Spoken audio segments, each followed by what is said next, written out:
Uma das grandes razões do sofrimento humano é a dor da alma provocada pela personalidade permissiva. A personalidade permissiva se permite tudo. Ela age de um modo que fere a sua integridade. Ela não sabe dizer não. Ela sempre atende. Ela procura atender de todas as formas, todas as exigências, e muitas vezes exigências descabidas, coisas absurdas que outras mentes impõem sobre ela. Então a relação da pessoa permissiva, ela é sui generis. Tem algo bom a pessoa ser permissiva, aquela que não sabe dizer não, está sempre fazendo as coisas mesmo contrariando a si próprio.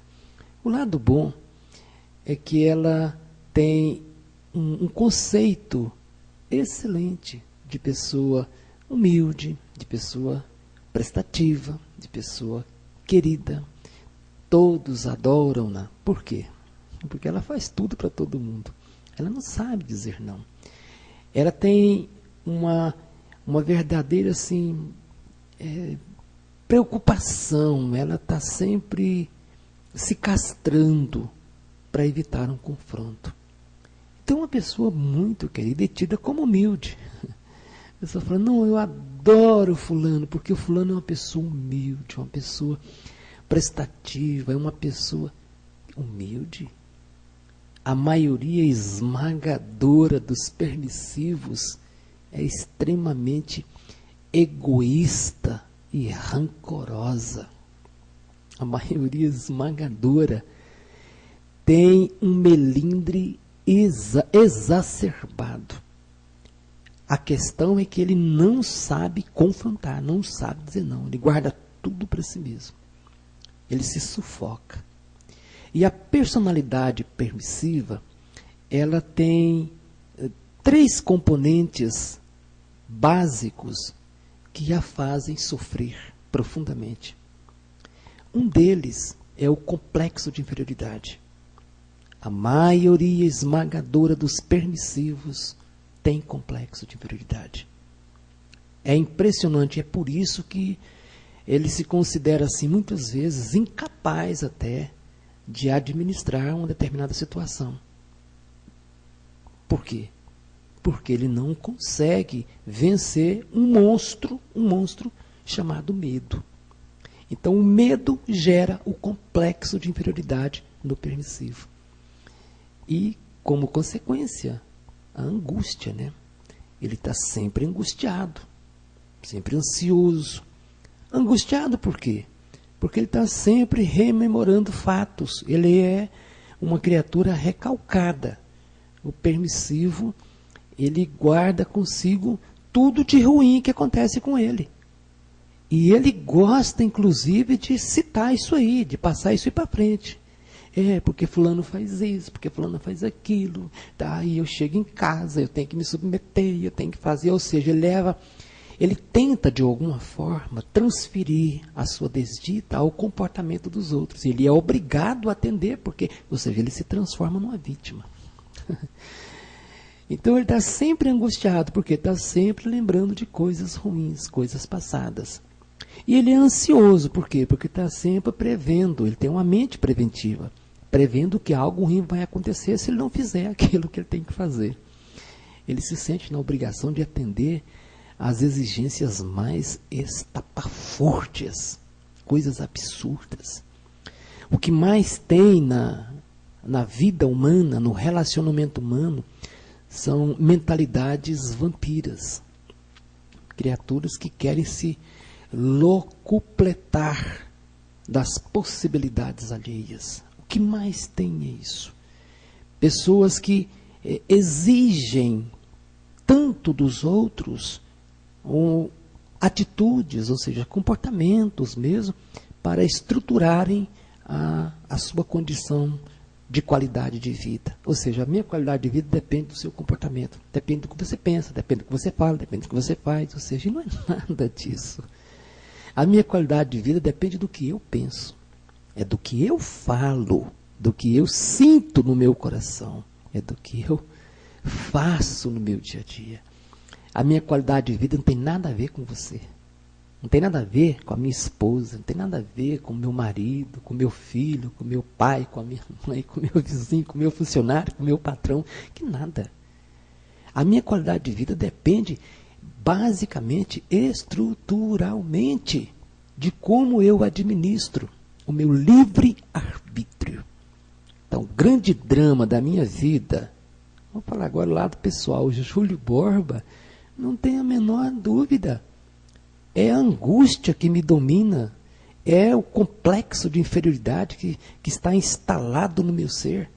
É o medo diante da vida, dos desafios, o medo de tomar atitudes, de ser proativo. Então a minha vida é ruim, por quê? Porque eu sinto medo. Medo de confrontos, medo de tomar decisões, medo das consequências das decisões. O medo. É o medo que arrebenta com a minha vida. Entendeu? O medo me paralisa. O complexo de inferioridade, ele desestrutura toda a minha psicosfera. Ele arrebenta comigo, acaba comigo, ele me deixa destroçado. Complexo de inferioridade me faz sentir que eu não sou capaz de superar. E as dificuldades, os problemas, os desafios, as provações da existência, tudo fica muito maior do que eu, por causa do complexo de inferioridade.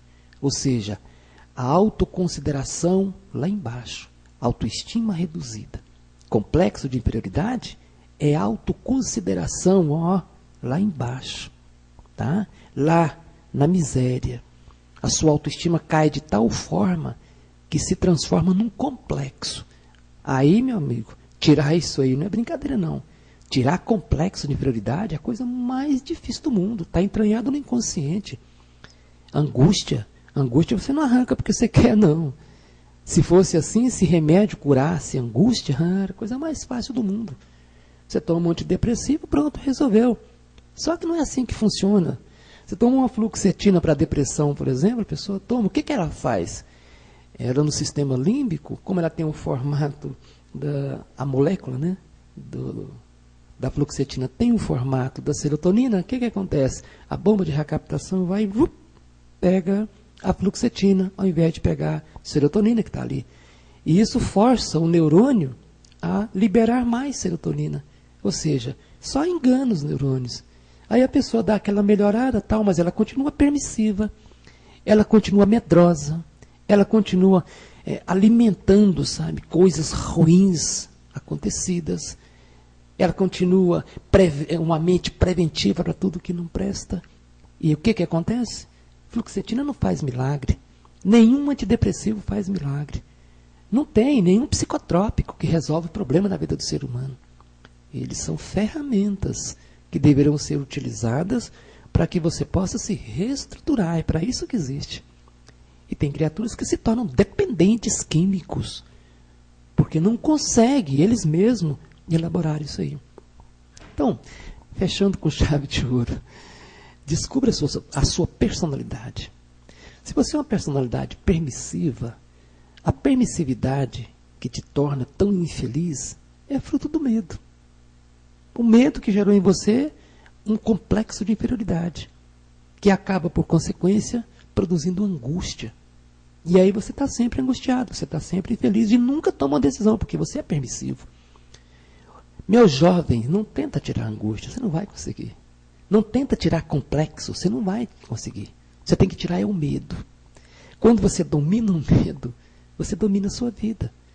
Quando você encara o medo e aceita, olha, eu sou medroso, eu tenho certeza que eu sou medroso, mas apesar de ser medroso, eu me amo e me aceito do jeito que eu sou. Apesar do medo que me domina, eu mereço ser feliz, eu me respeito. Apesar de medroso, apesar de angustiado, apesar de complexado, eu me amo e eu me respeito, porque eu já produzi tanta coisa, mesmo sendo assim. Entendeu? Pega as coisas boas que você já fez. Olha as coisas lindas que você já realizou. Olha quantas bênçãos na sua vida você já conseguiu estruturar. Procedem de Deus, mas você que estrutura. Você tem que elaborar todo o conhecimento que você tem da vida. Então pega as qualidades lindas que você tem. Foca nas qualidades lindas que você tem. E fala sempre assim, olha, apesar do medo, apesar da angústia, apesar desse complexo de inferioridade, eu me respeito, eu me agradeço por eu ser do jeito que sou. Por quê? Porque eu sou filho de Deus. Coloque isso na sua cabeça. A personalidade permissiva é fruto do medo. O complexo de inferioridade é fruto do medo. A angústia vem como consequência do medo. Sempre o medo está presente. Por incrível que pareça, sempre o medo está presente. Quando você passa por uma dificuldade, uma perda qualquer, o que acontece? Desestrutura sua autoestima, ou seja, cria um complexo de inferioridade. E é fruto de quê? Do medo. Porque você, através da perda, você sente que você não é capaz de superar, ou seja, caiu sua autoestima. Tudo está consubstanciado no medo. Bom, eu acredito que foi por isso que o excelso governador espiritual do mundo, sabe o que ele disse? Jesus Cristo disse certa vez, não